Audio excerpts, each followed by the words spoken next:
Olá, olá, bem-vindos, bem-vindas, bem-vindos.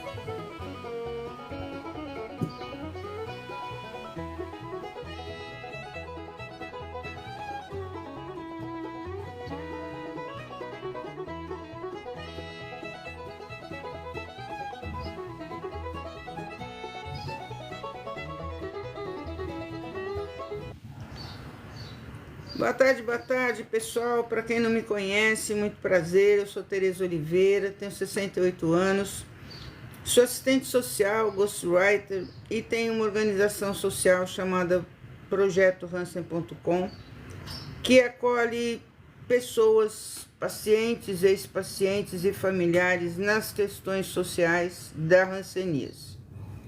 Por que hanseníase?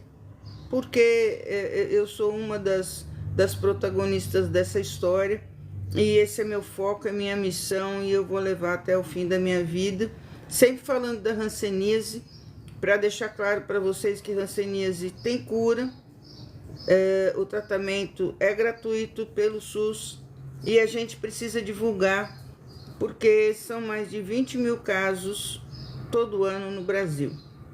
E tem gente que acha que a hanseníase está só na Bíblia, ou que ficou na China, sei lá. É mais ou menos isso. Mas dizem, né? Dizem, não é certeza, que a hanseníase começou na China e por conta das cruzadas ela acabou indo para a Europa.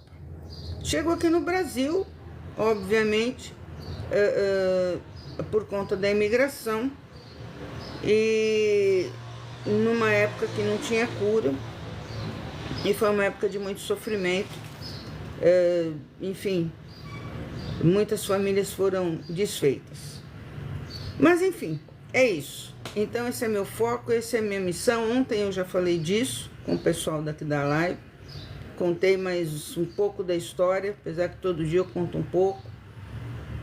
E hoje eu queria conversar com vocês a respeito de algumas coisas que nós, sociedade, né? Podíamos estar fazendo e talvez a gente não faça porque também não discute, não incentiva, não empurra as pessoas a fazerem. Eu digo que as redes sociais, e vocês sabem disso, as redes sociais, elas são ferramentas importantíssimas, ferramentas perigosas que muitas vezes se transformam em armas de ódio, em armas de desavença, em armas de mentiras, mas a principal função dela, que é aquela que nós estamos aqui, é a do entretenimento, é a do conhecimento, é o de partilhar informações, é o de se conhecer e ter um pouquinho de ideia o que pensa o outro, né? Quando a gente vem de streamer, a gente vem com várias ideias, de nicho inclusive. Mas com o decorrer do tempo, a gente vai adquirindo alguns espectadores fixos que, na verdade, fazem a nossa jornada. A minha jornada aqui, o meu assunto predileto, a bem da verdade, e que talvez seja aquele que eu mais estudo, são as questões da saúde e as questões dos direitos humanos. Ah, então você é defensora? Não, eu não sou defensora de nada, gente, sabe? Eu acho muito errado quando alguém fala que é alguma coisa, a pessoa, então você defende isso, sabe? Não tem nada a ver.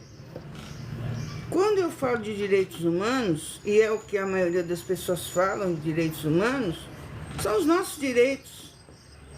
Ou vocês pensam que só vítima de crime acaba ficando sem seus direitos, ou vocês acham que só as minorias ficam sem direitos? Não, nós, toda a sociedade. E quem diz que nós não somos minoria também nas nossas coisas pessoais, né? Então, quando a gente se expõe numa rede social, tanto como streamer ou como no caso vocês, espectadores, a gente faz parte de uma sociedade. E exatamente por fazer parte de uma sociedade, que a gente tem que participar e a gente tem que definitivamente resolver se queremos exercer o nosso direito à cidadania ou não. Porque enquanto as pessoas ficarem quietas, sabe? Enquanto as pessoas aceitarem pura e simplesmente chibatadas, a humanidade não vai progredir, sabe? Se você deixa a porta aberta, não fecha, você vai receber quem você não quer. E para você ficar com a porta aberta, você precisa estar muito decidido sobre aquilo que você quer fazer. E nós, como cidadãos, a gente tem todo o direito de expor as nossas ideias, os nossos pensamentos, desde que a gente não vá para cima de ninguém com ódio, com, sabe, com baixaria, esse tipo de coisa. Então, quando alguém fala de direitos humanos e outro diz assim, então você defende ladrão, então você defende isso, gente, sabe, é porque essa pessoa não sabe o que é direitos humanos. E por falar nisso, que foi uma coisa que eu achei que eu até hoje não tinha falado de direitos humanos mesmo, mas é porque eu acho que a gente tem algumas ações que podem ser ações temáticas em direitos humanos, que todos nós podemos participar e todos nós podemos solicitar ou até exigir, né, que os gestores comecem a praticar, porque na verdade isso não existe. Quando você não é atendido, por exemplo, num hospital público e demora para você ser atendido, você ficar lá horas, isso está indo completamente contra a qualquer direito e está incluído, sabe? São direitos humanos que precisam ser preservados, respeitados acima de qualquer coisa. E não são. Por quê? Porque a gente limita a palavra direitos humanos a ficar falando de ladrão, de bandido. E não é por aí. Direitos humanos é para todos.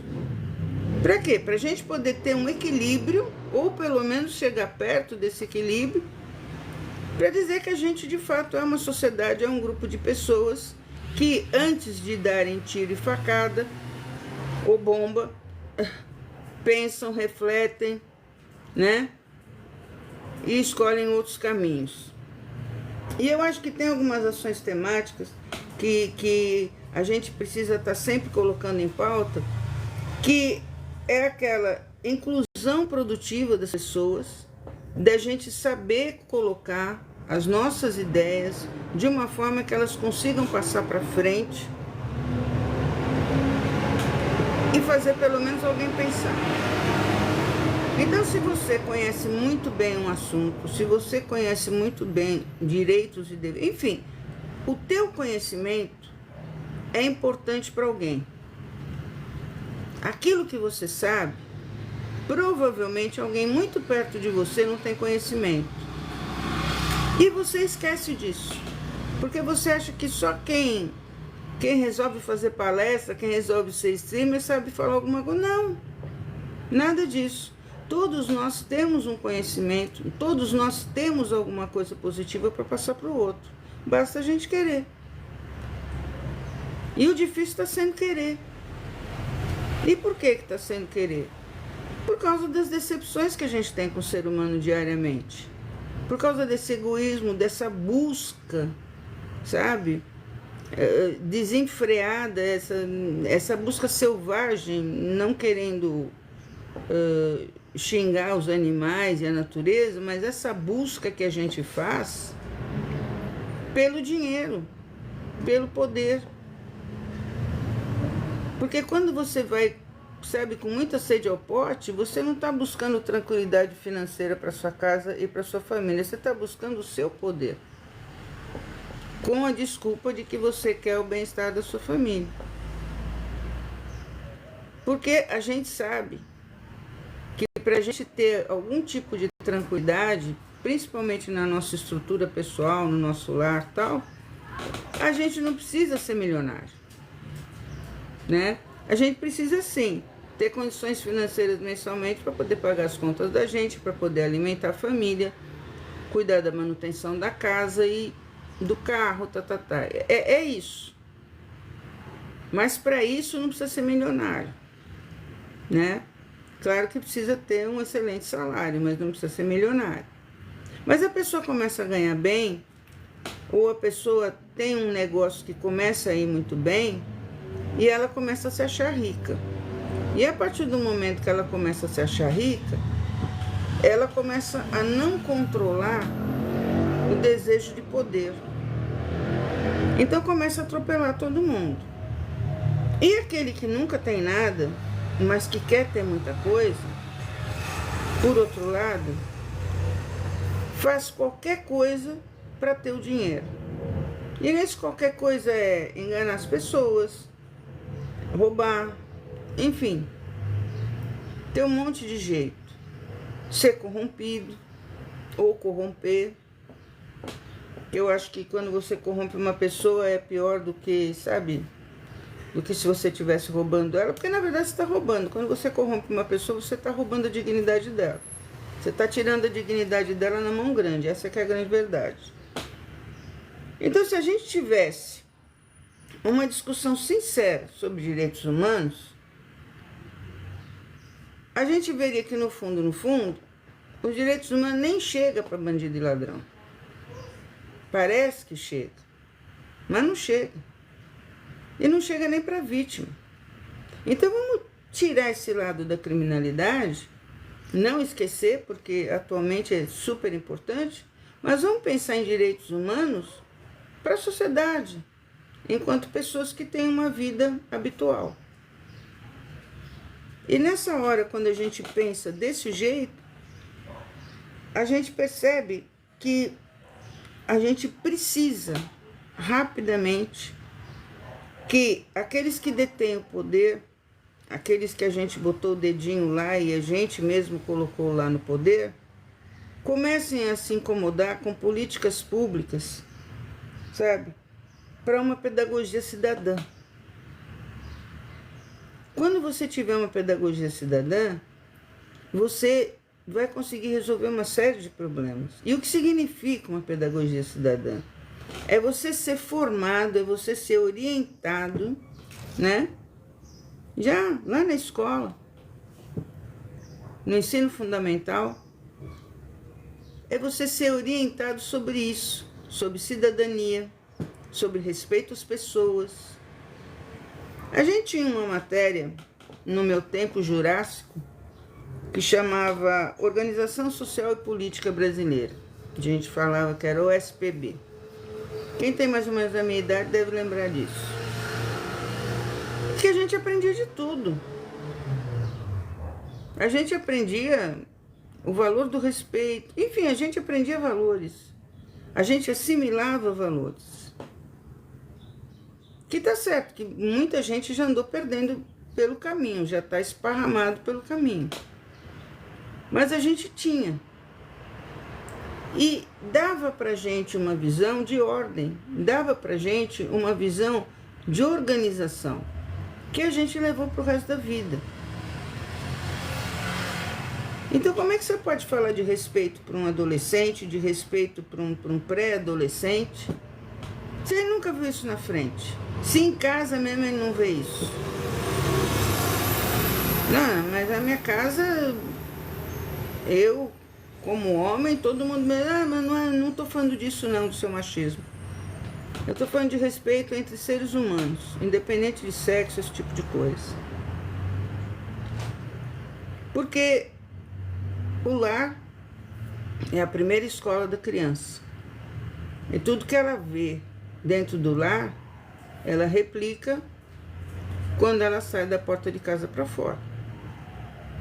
Então, ela vai replicar só a injustiça, se ela só vê isso dentro de casa.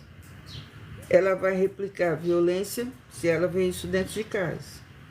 Mas se ela vê uma estrutura de diálogo, de entendimento, ela leva a paz para a rua.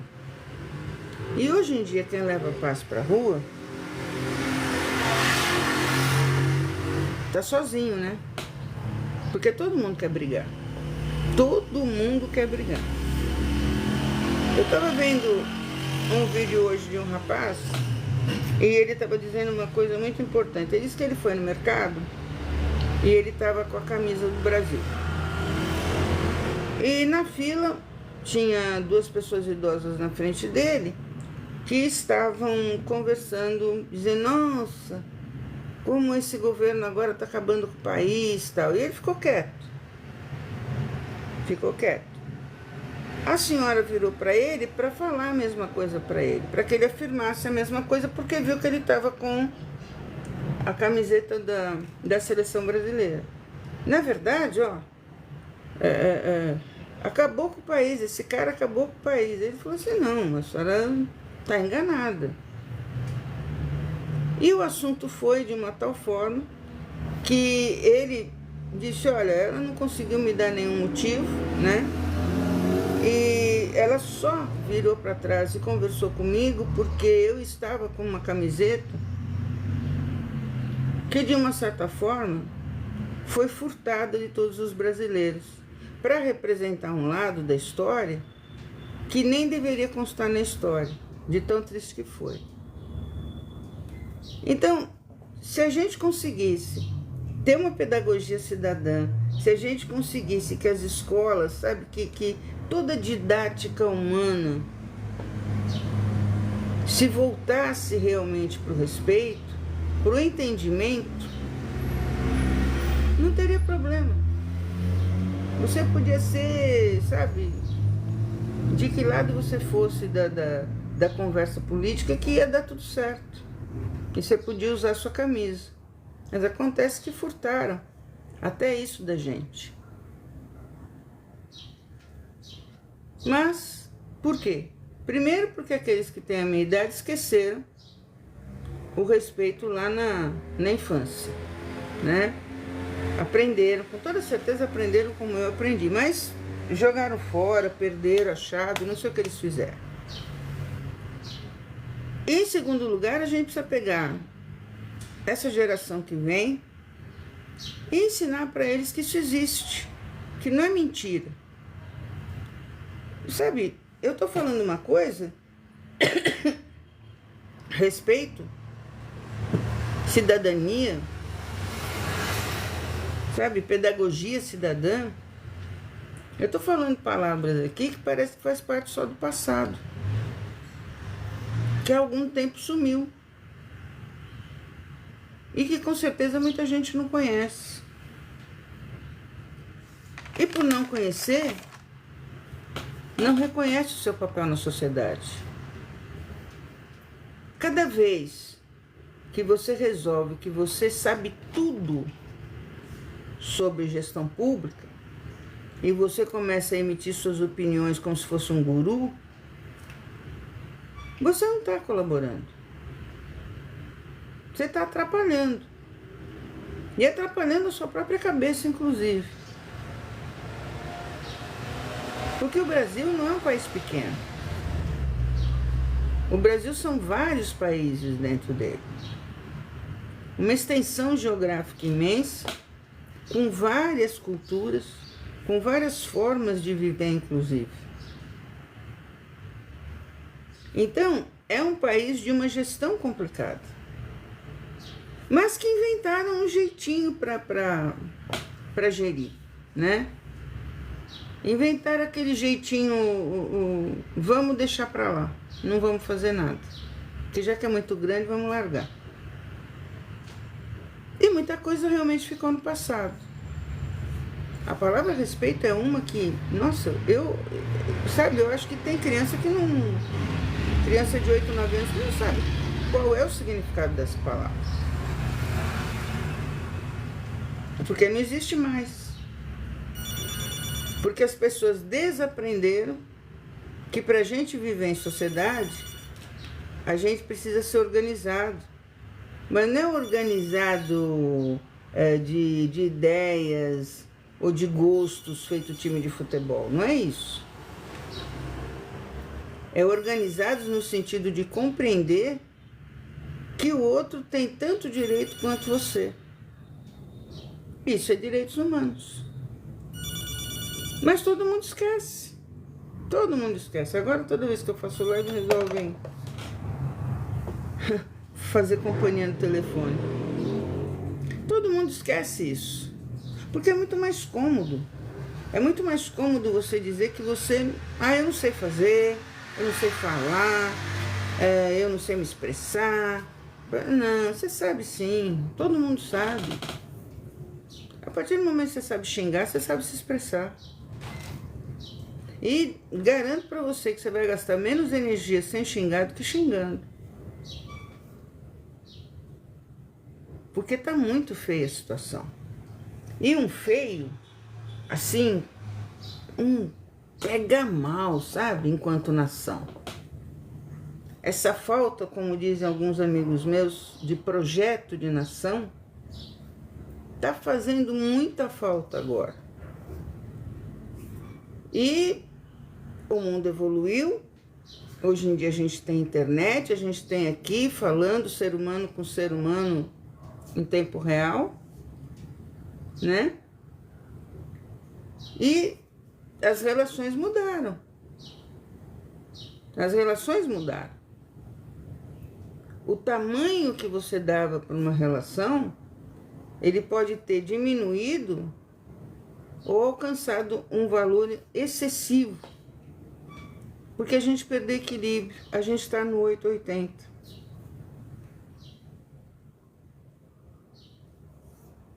Se a gente tem direitos humanos a nosso favor, por que a gente não luta pelas coisas que a gente deseja da forma correta, com diálogo?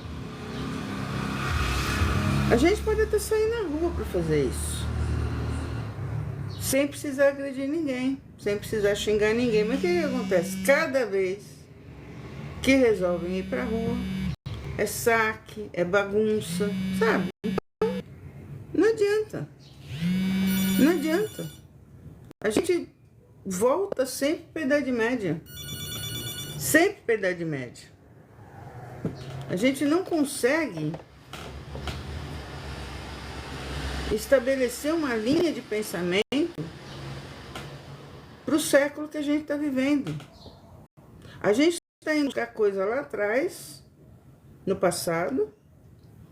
Travou. A gente está indo buscar coisa lá no passado e também colocando coisas que nem existem. Mas a gente talvez estejamos com medo de viver o presente. Pode ser. Não sei o que aconteceu aqui agora, gente. Espera aí que deu um preto aqui, não sei o que é. Deixa eu ver se eu tiro. Espera um pouquinho. Sei que é não. Não sei o que é não. Tá dado tinha coberto a tela pra mim. Então, por isso que eu queria falar com vocês de direitos humanos. Por isso que eu queria conversar com vocês sobre esse reconhecimento do nosso papel, do papel de cada um de nós na sociedade. Porque tem gente que acha que ocupa um espaço insignificante na sociedade. E não é assim. Todos nós ocupamos um grande e importante espaço na sociedade. Independente se você tem dinheiro, se você não tem, se você estudou, se você... Não importa. Você é cidadão. E você é muito importante para o país dar certo. Mas você precisa começar a aceitar em você que você tem o poder da consciência crítica e que você tem que explorar isso. Você não pode simplesmente aceitar imposições. E quando eu digo isso, que não pode aceitar imposições, eu digo mesmo, que nem eu tô aqui falando com vocês, e parece que estou ditando normas, né? Não, porque faz assim, faz assim. Não, eu coloco o meu pensamento na esperança que vocês tenham 3 segundos para refletir. Para mim, 3 segundos já basta. Porque se você pelo menos pensar no que eu falei, não o que, sabe, não pensar em toda a fala, mas pensar pelo menos, aquela velha chata lá hoje falou de direitos humanos. Já tá bom. já tá bom. Mas vocês vejam como a gente leva palavras e ações pro lado que a gente quer. Porque ninguém fala em direitos humanos. Só fala em direitos humanos quando o assunto é polícia e ladrão. Aí fala de direitos humanos. E direitos humanos é o todo da gente. É o todo de cada um de nós. Mas a gente precisa saber interpretar e precisa, inclusive, correr atrás dele quando as coisas não acontecem como tem que acontecer. Eu não vejo muita gente... eu já indiquei para várias pessoas, às vezes a pessoa diz assim, olha, está acontecendo isso comigo, uma injustiça, eu não consegui resolver, eu digo, vai no Ministério Público. Eu não consigo resolver essa minha consulta aqui, vai no Ministério Público. Por quê? Porque é onde quem não conseguiu ter direito nenhum respeitado, ou seja, não conseguiu ter os seus direitos humanos respeitados, é o lugar onde você tem que ir. Para que exista realmente uma força-tarefa a seu favor. Mas ninguém procura. Então, vou deixar para lá. E a gente sabe, né, por que a gente deixa muita coisa para lá. Por causa da violência mesmo. A gente tem medo. Todo mundo tem. Ninguém quer se expor a esse ponto, né? Porque, às vezes, as consequências são tristes, são muito sérias. E quando a gente fala em direitos humanos, e eu já vou levando para a minha área, para a saúde, eu sempre digo que a gente tem 4 pilares importantes na saúde. O primeiro deles é o do caminho. Como você conseguir atendimento? Esse a maioria das pessoas sabe. E daí depois que você consegue esse atendimento, você tem o pilar do diagnóstico, que o médico vai indicar ou vai te transferir para uma outra especialidade. Depois você tem o pilar do tratamento e fica faltando um que sempre falta mesmo, que é o pilar do acompanhamento. Ele praticamente não existe. Porque as pessoas, elas vão... o serviço público dá uma certa autonomia para a pessoa. Não poderia ser diferente. Mas as pessoas esquecem muitas vezes que elas estão atendendo seres humanos e fica tudo muito mecânico, né?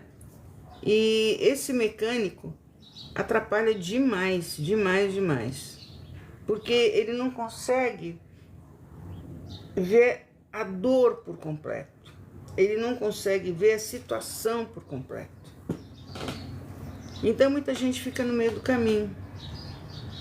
Os pacientes de hanseníase são os que ficam no meio do caminho muitas vezes, porque por falta de acompanhamento, eles abandonam o tratamento por conta do preconceito.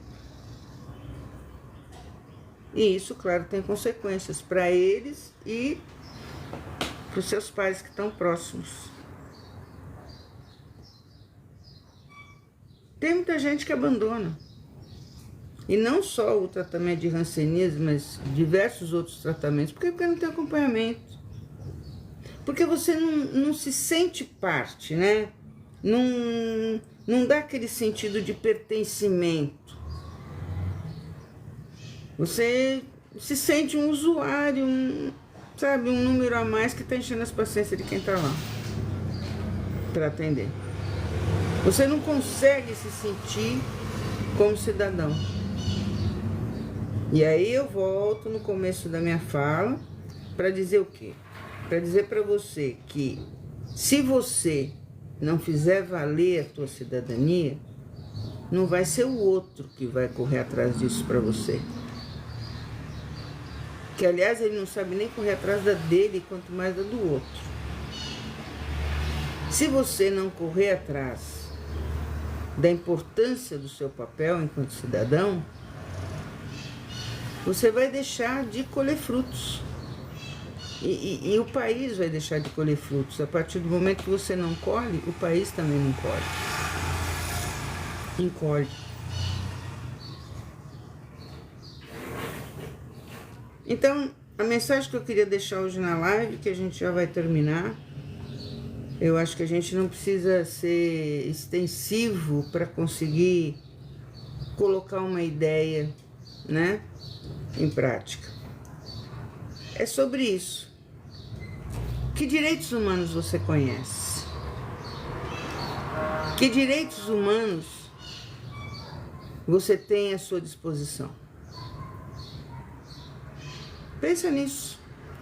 E se tiver alguma dúvida, não precisa esperar o próximo vídeo amanhã. Vai no Google. Eu sempre digo isso. Vai no Google, digita lá. E você vai ver e você vai depois me dar razão. Você vai dizer, ela tinha razão. Cada um de nós é muito importante. Mas é uma pena que aqueles que a gente colocou no poder fazem com que a gente se sinta nada. É verdade. Não, deixa comigo. Eu sou seu representante, mas eles não representam ninguém, eles representam eles mesmos. E a gente tem que se cuidar aqui fora. Como cidadão, a gente tem que se cuidar para não ser engolido por todas essas coisas. Buscar direito é um direito. Entender os seus direitos é um direito. E se você não conseguir entender sozinho e quiser conversar mais sobre isso, sua família, seus amigos, envolva essas pessoas nessa discussão. Ao invés de discutir futebol. Até, pessoal. Até amanhã. Obrigada, viu?